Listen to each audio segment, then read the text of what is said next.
नमस्कार, मैं आपका साथी परशुराम। आप देख रहे हो वोट की चोट। फिलहाल आज हम खड़े हैं माजरा प्याऊ।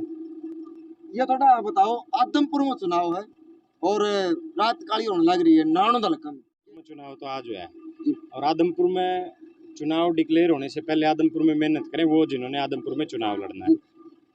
मेरी तो कर्म भूमि जन्मभूमि नारनूंद में है और मैंने तो नारनूंद में ही रहना है। और ये कोई ये नहीं कि भाई आज हम कोई रात काली करना है, रोज का काम है हमारा।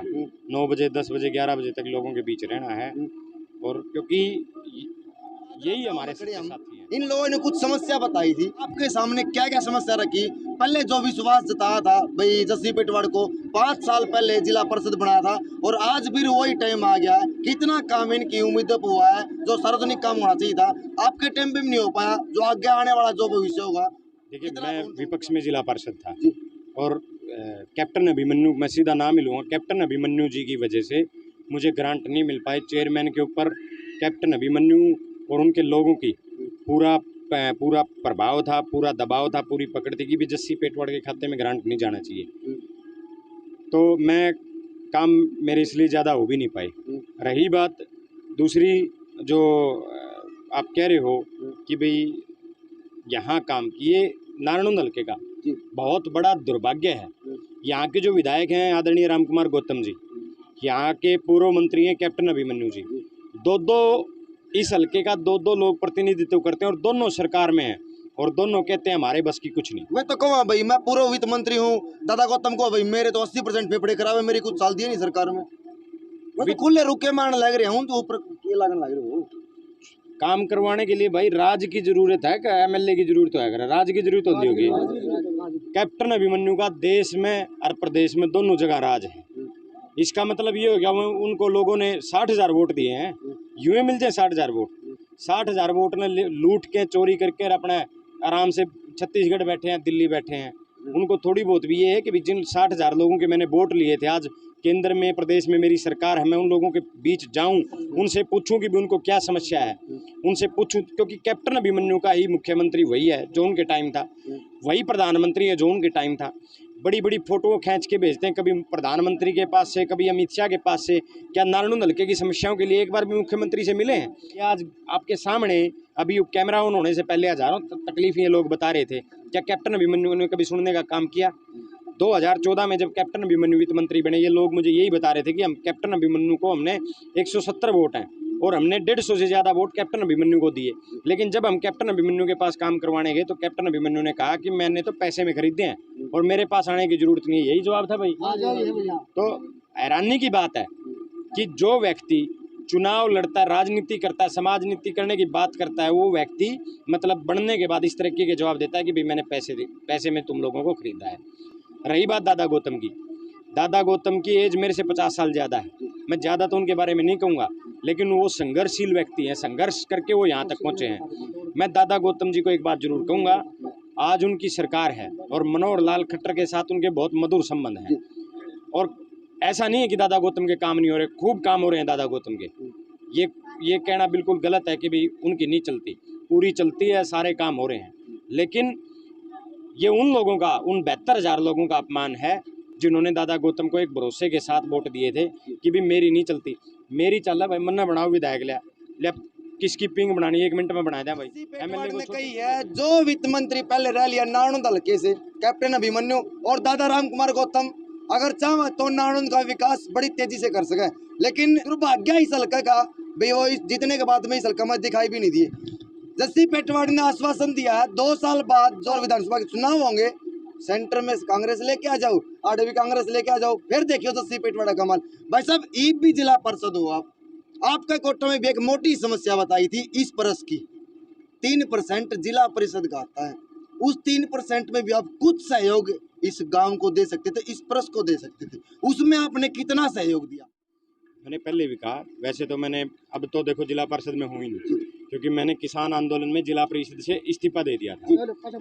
जिला परिषद से मैंने किसानों के समर्थन में इस्तीफा दिया था। जी। क्योंकि इन्हीं किसान मजदूर और गरीबों ने मेरे को बनाया था और वही लोग रोड पे बैठे थे, तो फिर मैं किस बात का जिला पार्षद, जब मैं इनकी समस्या को दूर ही नहीं कर पाया।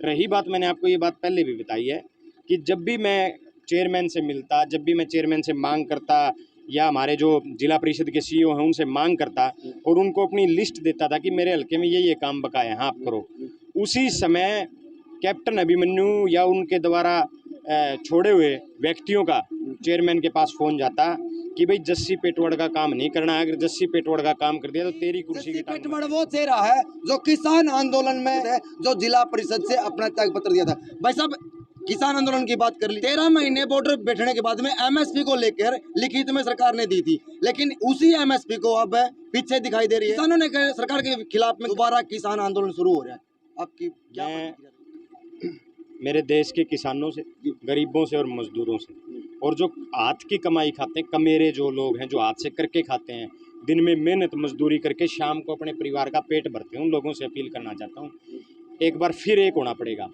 और जिस तरीके से 1 साल पहले दिल्ली के बॉर्डरों पे पहुंच के नरेंद्र मोदी की नाक बंद करने का काम किया था, इस एक बार फिर वही एकता हमें दिखानी होगी। और उस बार तो झूठे वायदे देकर, झूठी तसल्ली देकर, टीवी के ऊपर ड्रामा करके, माफ़ी मांग के नरेंद्र मोदी जी ने देश के किसानों को वापस घर भेजा था। मैं इस बार किसानों से ये कहना चाहूँगा कि चाहे कोई सरकार हो, जब तक मौके पे ही मांग पूरी नहीं होती तब तक हमें अपने धरने प्रदर्शन बंद नहीं करने चाहिए, चाहे वो कोई धरना। आदमपुर में चुनाव जो ट्रेंडिंग में चल रहा है ना, जिस तरह कुलदीप बिश्नोई ने कांग्रेस पार्टी से त्याग पत्र दिया, बीजेपी ज्वाइन कर ली कि उसके खिलाफ शुरू होगी, लेकिन 2 दिन पहले मैं कांग्रेस के तमाम नेता से मिला, किरण चौधरी से भी मिला, आपसे भी मुलाकात हुई, लेकिन उस समय तक कुलदीप बिश्नोई की कोई खिलाफत नहीं हुई थी। जिस तरह ही बीजेपी ज्वाइन कर दी, उसके ऊपर एक से एक बड़े खिलाफत कौन करेगा। अब मैंने कोई आदमपुर में तो राजनीति करनी नहीं जो मैं कुलदीप बिश्नोई की खिलाफत करूं। वो पार्टी में थे, लोग उनको जिताते आ रहे थे। और पहले भी मैं तो एक बात कहता था, कुलदीप बिश्नोई जैसे व्यक्ति राजनीति के लायक नहीं है। जो महीने में 25 दिन विदेश रहते हों, 3 दिन घर रहते हों और 2 दिन भी अखबार में बयान देने के बाद सामने आ जाते हों, ऐसे व्यक्ति राजनीति के लायक नहीं। तो ये कर लेता हूँ, टाइम की बड़ी किल्लत है। जिस तरह कांग्रेस में बगावत हो रही है, एक परिवार नहीं इकट्ठा हो रहा है, और जो हरियाणा की जनता हताश है बीजेपी के शासन से, इसमें महंगाई लगा लो, बेरोजगारी लगा लो, भ्रष्टाचार लगा लो, भी एक है ये उम्मीद अभी कांग्रेस ही से अगर हरियाणा में आओगी तो इन सब चीज़ों तो मुक्ति मिल जाओगी। जिस तरह किरण चौधरी जी बगावत कर रही है, कृष्ण हुड्डा जी बगावत कर रहे हैं, विवेकरा जी बगावत कर रहे हैं, क्या ये कांग्रेस का परिवार है जो एक हो पाएगा? और जो आदमपुर में आपका कौन सा कैंडिडेट है जो कुलदीप बिश्नोई को पराजित कर सके? कांग्रेस पार्टी का छोटा सा कार्यकर्ता भी कुलदीप बिश्नोई को टक्कर दे रहा है। कुलदीप बिश्नोई के लिए बहुत बड़े नेता की जरूरत नहीं है, क्योंकि कुलदीप बिश्नोई खुद भी नेता नहीं है। उनके लिए इतने बड़े नेता की जरूरत नहीं कि वहाँ चौधरी भूपेंद्र सिंह हुड्डा या दीपेंद्र हुड्डा जी को जाने पड़े। चौधरी भूपेंद्र सिंह हुड्डा का एक आम सा सिपाही कुलदीप बिश्नोई को घर बिठाने का काम करेगा। रही बात बगावत की, कांग्रेस पार्टी में कोई बगावत नहीं। कौन कहता है कांग्रेस पार्टी में बगावत? आज कृष्ण हुड्डा जी तो सीधे मंच पे बोल रहे हैं, तो बड़ा परिवार है, वो कोई कांग्रेस में थोड़ी है कृष्ण हुड्डा जी। कुछ लोगों को अपनी राजनीति चमकाने के लिए दूसरे मजबूत व्यक्ति का नाम लेके सहारा लेना पड़ता है। वो लोग हैं जो चौधरी भूपेंद्र सिंह हुड्डा का नाम लेके उनकी खिलाफत करके अपनी राजनीति चमकाना। खान के बॉडी गार्ड की हार्ट अटैक से मृत्यु हो गई है, नेशनल मीडिया ने वो पूरे दिन बाइट चलाई है, और कितने दिन से और कितना लंबा जो बाहर जोड़ का आंदोलन चल रहा है, उसके ऊपर आपकी क्या प्रतिक्रिया नेशनल मीडिया के खिलाफ? मृत्यु सलमान खान के बॉडीगार्ड की नहीं हुई, मृत्यु हिंदुस्तान की मीडिया की हो चुकी है। जितने बड़े चैनल हैं, जितने बड़े पत्रकार हैं, सबकी मृत्यु हो चुकी है। वो अपना जमीर बेच चुके हैं, उनके जमीर की मृत्यु हो चुकी है। अरे हैरानी की बात है, 160 करोड़ रुपए चीतों के ऊपर खर्च कर दिए। यहाँ 160 करोड़ रुपए में आज हमारी गौ माताएं लंपी बीमारी से ग्रसित हैं। हर रोज गौएं मर रही हैं, लाखों गौएं मर चुकी हैं। उनके दूध से जो आम आदमी को जितनी तकलीफें हो रही हैं, 160 करोड़ रुपए में पूरे देश में जो गायें सड़कों पे घूमने को मजबूर हैं, उनको वैक्सीन लग जाती और उन गायों को ठिकाना मिल जाता। लेकिन नरेंद्र मोदी जी चित्ते लाने में व्यस्त हैं। जो गोदी मीडिया है उसके बारे में मैं कहना चाहूँगा, हिंदुस्तान की गोदी मीडिया मर चुकी है, ना उसके अंदर जमीर बचा, ना उसके अंदर सोच बची। ये बहुत बड़ी सच्चाई है। और राजा बुरा आ सकता है, नेता बुरा बन सकता है, 1 चुनाव जीत जाए, 2 चुनाव जीत जाए, कोई बात नहीं। नरेंद्र मोदी इतना कसूरवार नहीं है इस देश की दुर्गति के लिए जितनी बड़ी कसूरवार इस हिंदुस्तान की गोदी मीडिया है।